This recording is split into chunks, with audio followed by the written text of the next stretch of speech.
Xullas biri nonvoy ekanda, nonvoy. Bir cho'pondan sariyog' olar ekan. Har kuni 1,5 kilo sariyog' olib keling derkan. U ham olib kelar ekan, berar ekan, tortib oling derkan boyagi. Yo, men sizga ishonaman derkan, tortmas ekan.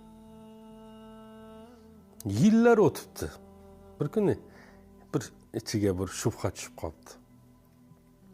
Shundan men sariyog' olaman, hech tortmadim. Bir tortib ko'ray deb tortsa, 1,5 kilo chiqmabdi-da endi. Nomard debdi, bu yillar davomida meni aldab ketdi bu deb. Ustidan endi arz qilibdi qoziga. Qoziga aytdi, bu meni shunaqa qilib, yillar davomida men bundan sariyog' olaman. Biron marta tortib olmadim. Har safar 1,5 kilo, 1,5 kilo. Ammo men tortib ko'rsam, kam chiqdi. Boyagi cho'ponni chaqiribdi qozi. Ey falonchi, sen shumisan? Sariyog' sotarmiding bunga? Ha, sotardim qozi bu.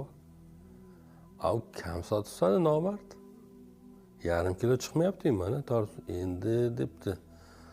Qozi dedi, men bilmayman unaqa nimani, men bir cho'pon odamman, meni tarozimam, unaqa nimalarni bilmayman men.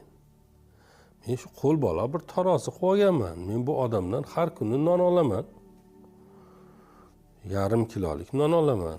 O'sha olgan nonimni tarozini bu tomonga qo'yaman-da, bu tomoniga o'shanga moslab sariyog' meni o'lchovim buni o'zini noni degan ekan.